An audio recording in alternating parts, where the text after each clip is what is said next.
friends, welcome. I'm so glad you've joined me for my 5 cards in 5 days challenge.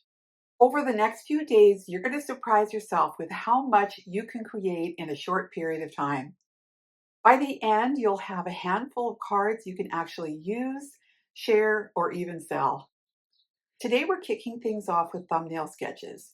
I know it doesn't sound super glamorous, but this little step makes everything else so much easier. Think of it as your warm-up. Quick layouts, loose ideas, no pressure. It's all about testing and playing before you commit. So grab your sketchbook or use your iPad and let's get started getting some ideas down. This is where the magic begins.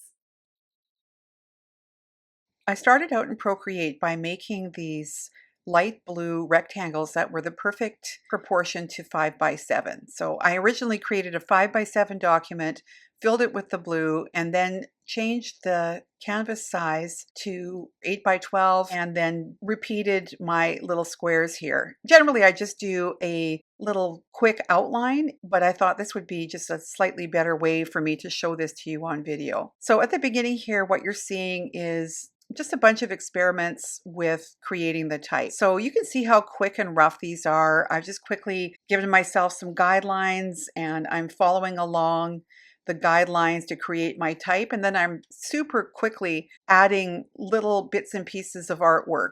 I don't spend a lot of time on that because I know that I can fill that in really easily using stamps when I'm in Procreate. So when I'm first deciding on a card, let's say for Mother's Day, I will go through a bunch of iterations of the design.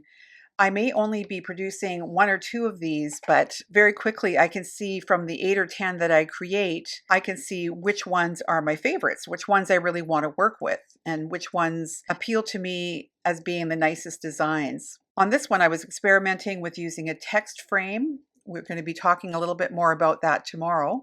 And at this point, I'm really experimenting with the placement of the type. I think with a greeting card, it's really one of the most important components because you definitely want to get the message across. And I wasn't working on really long prose here. I was just giving, some very quick variations of type that I could do. You can see here I am showing thin and thick strokes. So I've already kind of got in mind here the kind of type that I would like to use. You'll also see me experimenting with a variety of different elements.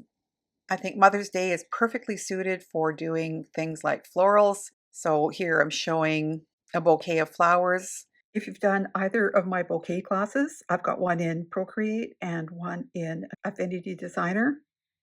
You can see as I'm working my way through my thumbnail sketches here that I'm also experimenting with different sizes of type. And for the most part, I'm trying to leave a really good margin on the outside surrounding my text. When I get to the point where I'm really working with my text, I leave a really good amount of negative space around the text to really allow it to be framed out. So you'll see with the examples on the card layouts that I've provided that I have left a ton of space around the text.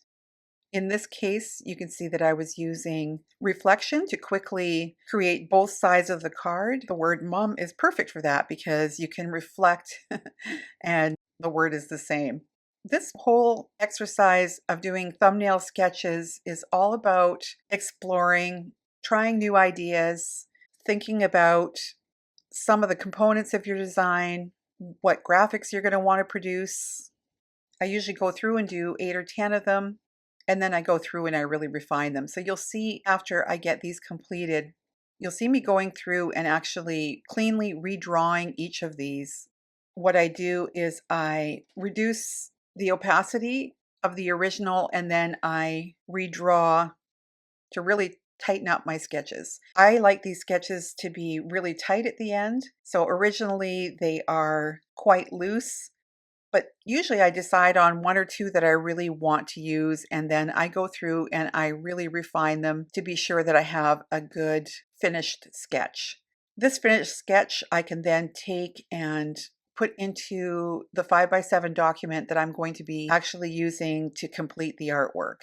What I'll do after this demonstration here is record myself finishing one of these sketches.